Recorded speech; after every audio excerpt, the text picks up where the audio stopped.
Ayub pasal 1. Kesalehan Ayub dicoba. Ayat 1, ada seorang laki-laki di tanah Uz bernama Ayub.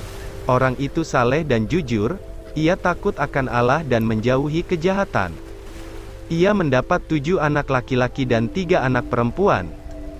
Ia memiliki 7.000 ekor kambing domba, 3.000 ekor unta, 500 pasang lembu, 500 keledai betina dan budak-budak dalam jumlah yang sangat besar, sehingga orang itu adalah yang terkaya dari semua orang di sebelah timur.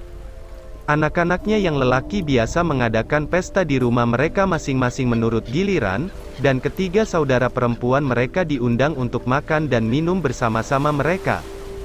Setiap kali, apabila hari-hari pesta telah berlalu, Ayub memanggil mereka dan menguduskan mereka. Keesokan harinya pagi-pagi bangunlah Ayub, lalu mempersembahkan korban bakaran sebanyak jumlah mereka sekalian, sebab pikirnya, mungkin anak-anakku sudah berbuat dosa, dan telah mengutuki Allah di dalam hati. Demikianlah dilakukan Ayub senantiasa. Pada suatu hari datanglah anak-anak Allah menghadap Tuhan, dan di antara mereka datanglah juga iblis. Maka bertanyalah Tuhan kepada iblis, "Dari mana engkau?" Lalu jawab iblis kepada Tuhan, "Dari perjalanan mengelilingi dan menjelajah bumi." Lalu bertanyalah Tuhan kepada iblis, "Apakah engkau memperhatikan hambaku Ayub?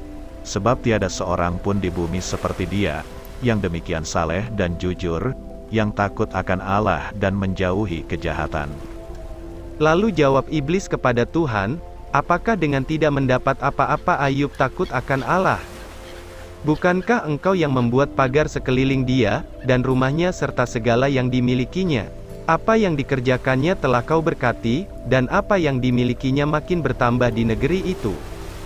Tetapi ulurkanlah tanganmu, dan jamahlah segala yang dipunyainya, ia pasti mengutuki engkau di hadapanmu." Maka firman Tuhan kepada iblis, "Nah, segala yang dipunyainya ada dalam kuasamu. Hanya janganlah engkau mengulurkan tanganmu terhadap dirinya." Kemudian pergilah iblis dari hadapan Tuhan. Pada suatu hari, ketika anak-anaknya yang lelaki dan yang perempuan, makan-makan dan minum anggur di rumah saudara mereka yang sulung.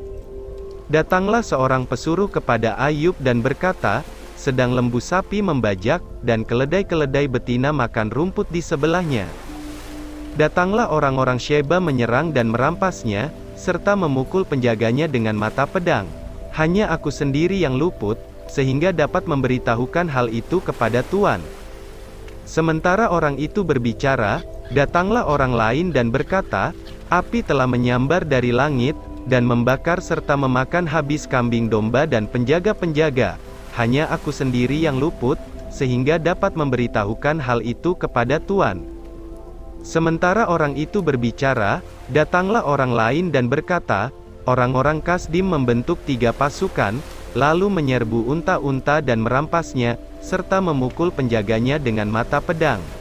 Hanya aku sendiri yang luput, sehingga dapat memberitahukan hal itu kepada Tuan. Sementara orang itu berbicara, datanglah orang lain dan berkata, anak-anak Tuan yang lelaki dan yang perempuan, sedang makan-makan dan minum anggur di rumah saudara mereka yang sulung. Maka tiba-tiba angin ribut bertiup dari seberang padang gurun. Rumah itu dilandanya pada 4 penjurunya, dan roboh menimpa orang-orang muda itu, sehingga mereka mati. Hanya aku sendiri yang luput, sehingga dapat memberitahukan hal itu kepada Tuan. Maka berdirilah Ayub, lalu mengoyak jubahnya, dan mencukur kepalanya, kemudian sujudlah ia dan menyembah. Katanya, dengan telanjang aku keluar dari kandungan ibuku, dengan telanjang juga aku akan kembali ke dalamnya. Tuhan yang memberi, Tuhan yang mengambil. Terpujilah nama Tuhan. Dalam kesemuanya itu Ayub tidak berbuat dosa, dan tidak menuduh Allah berbuat yang kurang patut.